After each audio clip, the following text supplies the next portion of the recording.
Hadirin semuliakan Allah Subhanahu wa taala dimanapun Anda berada. Konten kali ini kita akan menjawab pertanyaan daripada saudara kita, Kang Mas. Mengapa kita ini tidak menghilangkan saja istilah Nur Muhammad, supaya kita itu bisa dapat memahami seperti hakikat ruh atau sifat Allah. Kita tidak perlu memakai istilah Nur Muhammad karena orang-orang pada belum mengerti tentang itu. Ada juga yang salah paham tentang Nur Muhammad, dikira kita ini menuhankan Nabi Muhammad SAW. Nauzubillah min dzalik. Jadi hadirin semuliakan Allah Subhanahu wa taala, bukan kita seperti apa dan bagaimana, namun yang kita tahu dari dulu, sedari dulu, jalur itu ada dua, hadirin. Jadi ketika kita sudah diajarkan oleh orang tua kita tentang tauhid awam di akidah Asy'ari, tauhid paling bawah, itu wujud qidam baqo sampai kaunuhu mutakallimun, 20 sifat wajib bagi Allah. Maka setelah itu kita diajarkan tentang dua jalur. Ada jalur tauhid, ada jalur Nur Muhammad. Nah, anak-anak di kampung-kampung dahulu, di zaman-zaman kita kecil, ya, di kampung itu diajarkan dulu tentang musyahadah Nur Muhammad. Ya. Jadi anak-anak 8 tahun, 9 tahun, 10 tahun itu diajari cara untuk memusyahadahkan Nur Muhammad. Karena jalur itu ada dua. Ada jalur tauhid, ada jalur Nur Muhammad. Nah, kalau jalur tauhid seperti ikut-ikut zikir, baiat talqin, kemudian dizikir la ilaha illallah, itu dari zikir tubuh, kemudian ke zikir hati, bahkan ada ke sampai zikir nyawa, ada sampai zikir rahasia. Namun itu dikasihnya baru zikir tubuh, hati, nyawa, rahasia. Belum juga dipahamkan tentang zikir tubuh itu zikir af'al, zikir hati itu zikir asma. Nah, kemudian zikir nyawa itu zikir sifat, zikir rahasia itu zikir zat. Nah, di sini belum dipahamkan kesadarannya, belum disuruh musyahadahkan la ilaha illallah sambil musyahadah af'al ke situ, Allah Allah Allah.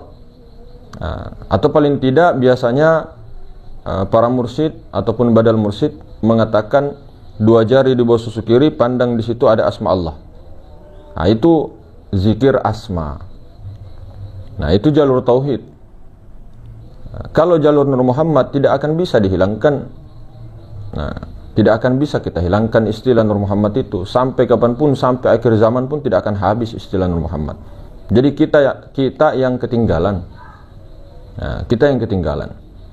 Jadi banyak memang yang menafikan Nur Muhammad itu, jalur Nur Muhammad itu banyak.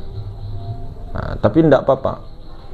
Semua punya jalan masing-masing. Tinggal pilih mau jalur Nur, jalur tauhid. Nah, kebanyakan kita di Nusantara memang jalur tauhid. Tapi yang di kampung-kampung ini, yang dimana biasanya kakeknya ataupun guru-gurunya dia belajar di kampung-kampung itu, biasanya dapat guru-guru yang memang diajari Nur Muhammad.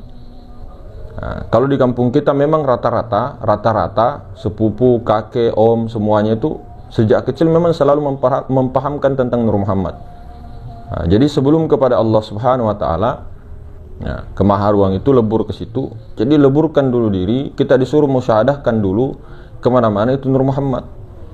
Nah, setelah musyahadah terus begitu, nanti lama-lama fana di Nur Muhammad.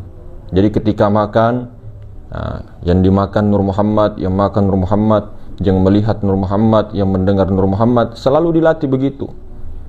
Nah, masuk WC, melihat ini, air dan sebagainya, Nur Muhammad. Jadi tidak ada yang dilihat selain Nur Muhammad. Nah, maka dari dulu, sejak dulu dibayangkan, disuruh rasakan, bukan bayangkan, disuruh rasakan betul-betul kita ini ada di dalamnya Nur Muhammad. Jadi kita ini seperti kapas atau seperti ikan di dalam lautan. Nah, lautan itu Nur Muhammad, zat sifat. Itulah sifat Allah hakikatnya. Baik itu di dalam diri kita, di luar itu yang meliputi, itulah Nur Muhammad. Jadi senantiasa digambarkan dengan ikan yang ada di dalam lautan. Di dalam diri ikan ada Nur Muhammad, ada air. Di luar diri ikan ada air. Nah, kita dilatih bukan memandang jasmani, bukan memandang ikan, tapi memandang yang di dalam ikan, yang di luar ikan, di atas ikan, di bawah ikan, dan meliputi ikan. Di situ terus disuruh musyahadah. Nah, sampai-sampai saking josnya supaya tidak lupanya dulu kita tulis di sini Nur Muhammad. Padahal sebenarnya tidak bagus karena kita nanti akan masuk WC. Tapi kita diajari kalau kau tulis begitu hapus. Nah, hapus baru nanti keluar WC tulis lagi tidak apa-apa. Supaya mengingat di sini. Tulis Nur Muhammad. Mau makan kan mengingat lagi Nur Muhammad. Mau merokok Nur Muhammad. Mau apapun naik sepeda pun Nur Muhammad. Nah, supaya ingat. Bahkan kita diajari ketika napas naik Allah Nur Muhammad, Allah Nur Muhammad, Allah Nur Muhammad, Allah Nur Muhammad. Ketika kaki kananmu melangkah Allah, ketika kaki kirimu Nur Muhammad, Allah Nur Muhammad, Allah Muhammad, Allah Muhammad, Allah Muhammad. Diajari terus. Sampai di mana-mana di kamar itu ditulis bulatan, baru tulis Nur Muhammad supaya kita ingat terus. Jadi sebelum tidur kelihatan itu gambar, meskipun cuma gambar, itu gambarnya untuk mengingatkan lawan kepada musyahadah Nur Muhammad. Nah, jadi memang ini tidak akan bisa dihilangkan. Nah, inilah sebabnya, inilah asbabnya kenapa jalur Nur Muhammad itu cepat. Kenapa? Karena langsung dimusyahadah. Langsung dimusyahadah. Kalau jalur tauhid tidak. Jalur tauhid itu kalau arahnya ke zikir loh. Kalau ke arahnya ke zikrullah, itu mulai dulu. Nah, disuruh diajarkan dulu zikir untuk takhalli, ditakhallikan dulu. Nah, dibersihkan dulu kita supaya nanti untuk apa? Gunanya ketika dipahamkan tentang tauhid, nanti gampang masuk dia, gampang masuk ke dalam, tidak bingung-bingung. Nah, itu mulai dari kecil supaya tidak melekat dunia ini kepada kita. Sudah lama baru kita belajar. Nah, kalau begitu berarti takhallinya memang harus diperbanyak dulu. Ditambah zikir, disolawat dan sebagainya, meskipun tidak tahu apa-apa, belum tahu kedudukan dan sebagainya, saja, zikirkan saja. Jadi membersihkan pikiran perasaan, membersihkan kolbu, membersihkan jiwa, itu takhallikan. Nah, baru nanti dipahamkan tentang muraqabah. Nah, nanti kalau berzikir, sambil kamu diintai oleh Allah, rasakan diintai oleh Allah. Nah, meskipun belum tahu Allahnya yang mana. Nah, itu lagi naik lagi. Di muka siapa naik lagi, musyahadah. Nah, barulah musyahadah itu pun baru musyahadah ke af'al. Nanti musyahadah ke sifat. Nah, musyahadah ke zatnya jarang guru-guru mau pahamkan. Jarang guru-guru mau isyaratkan. Jadi bukan berarti tidak ada, artinya dari 100%, cuma 15%. Nah, seperti itu. Nah, itu juga mungkin untuk menjaga dan memang di jalur tauhid itu cari sendiri. Nah, kalau di jalur Nur Muhammad tadi kembali. Jadi kita dilatih untuk tidak melihat ikan, tidak melihat terumbu karang, tidak melihat batu. Bahkan diri kita pun disuruh leburkan, disuruh tidak melihat. Nah, artinya seperti batu, terumbu karang, pasir di lautan itu kita tidak kita fokusnya pandangan basirohnya itu kepada air lautan. Nah, itu musyahadah Nur Muhammad terus berjalan begitu. Tidak di dalam kah, di luar kah, semua. Nah, nanti ada suatu keadaan paham sendiri karena yang memahamkan itu Allah. Betul-betul Allah. Biarpun seandainya Sayyidina Jibril ingin memberi hidayah tidak akan bisa.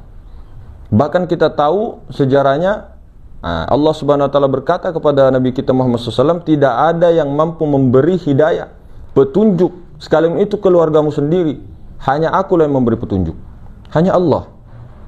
Jadi kita hanya menunjukkan jalannya. Adapun yang kata-kata seperti pengalaman-pengalaman rasa, kemudian rasa lebur, karam itu diperumpamakan dengan kata-kata itu sulit kita. Jadi hanya mendekatkan pemahaman saja. Nah, bukan sebagai acuan. Nanti kalau dipraktekkan nanti dapat sendiri. Oh, ini maksudnya. Oh, ini maksudnya lautan itu. Oh iya. Nanti kalau tidak dipraktekkan, tidak disadarkan, tidak lebur, tidak akan bisa mengetahui. Memang kalau hanya kita mengingat ataupun belajar ya, belajar tentang ini, oh ini. Tapi kalau tidak dipraktikkan betul dalam kesendirian, dalam mau tidur, mau bangun tidur, kemudian dalam masuk WC, dalam beribadah dan lainnya, kalau tidak dipraktikkan betul-betul tidak akan paham, tidak akan paham. Apalagi kalau kita menuruti pertanyaan-pertanyaan dari pikiran dengan perasaan kita. Nah, itulah disinilah salah satu yang sangat dahsyat. Kenapa?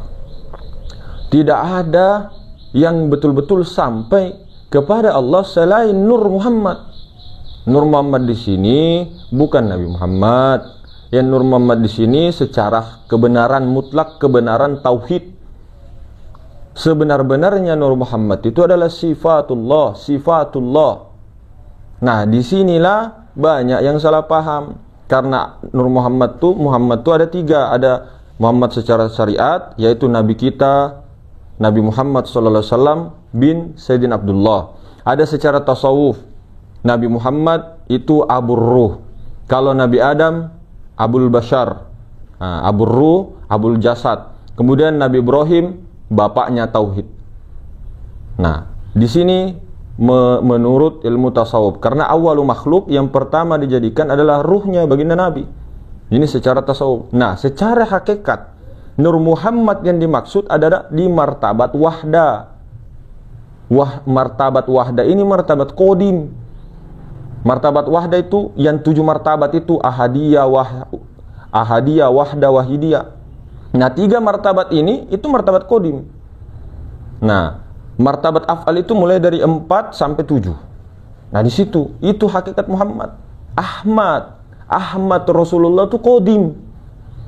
Bukan kita mengatakan ruh Nabi Muhammad, bukan kita mengatakan Nabi Muhammad SAW.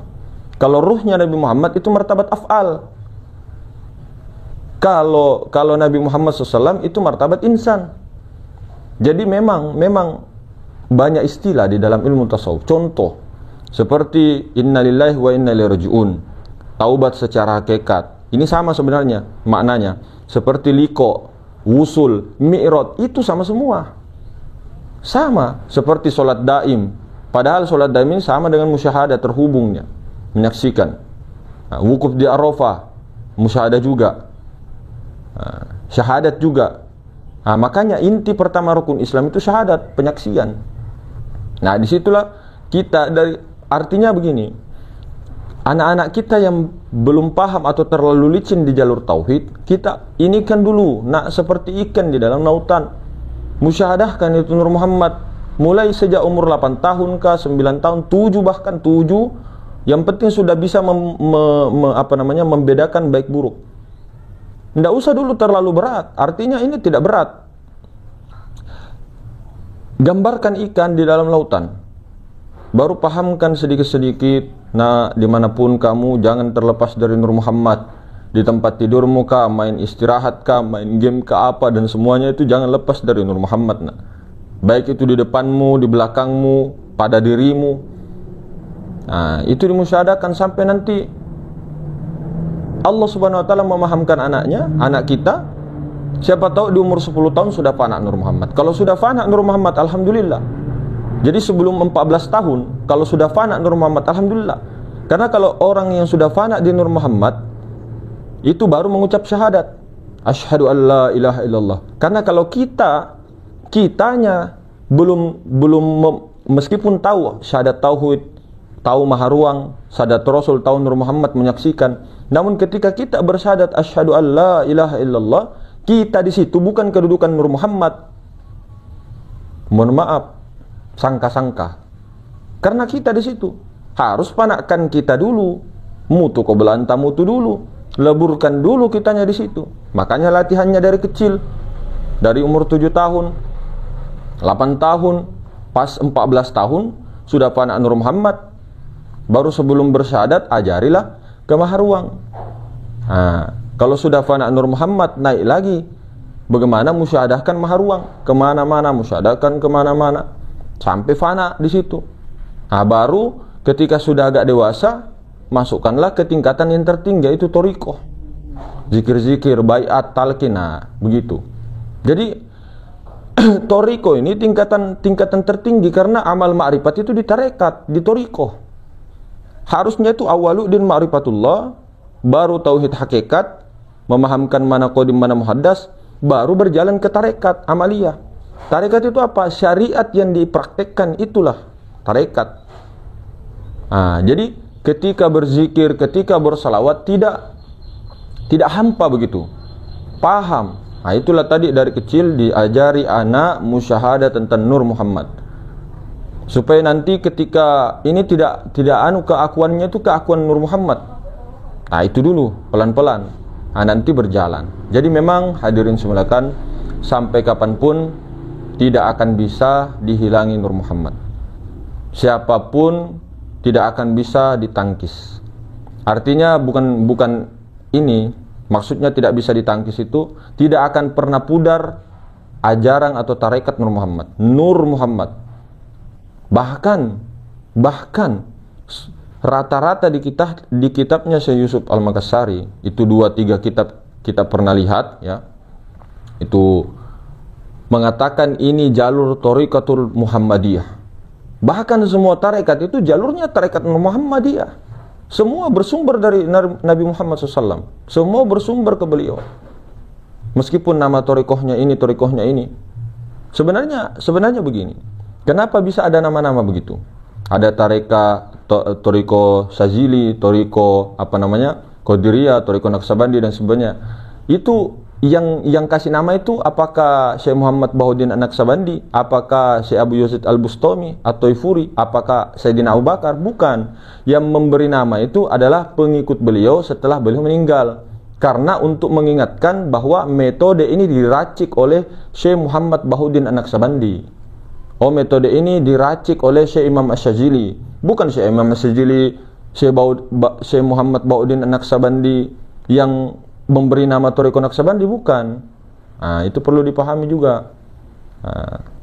Jadi begitu. Jadi semuanya ini bersumber dari Thariqatul Muhammadiyah. Jadi memang tidak bisa dihilangkan. Sampai kapanpun, sampai kiamat, anunya alam semesta ini tidak bisa dihilangkan. Kita yang telat, kita yang protes saja. Jadi begitu hadirin semulakan. Kita sudah jawab pertanyaannya, mudah-mudahan kita semua diberi rahmat, diberi kepahaman oleh Allah Subhanahu wa taala. Wassalamualaikum warahmatullahi wabarakatuh.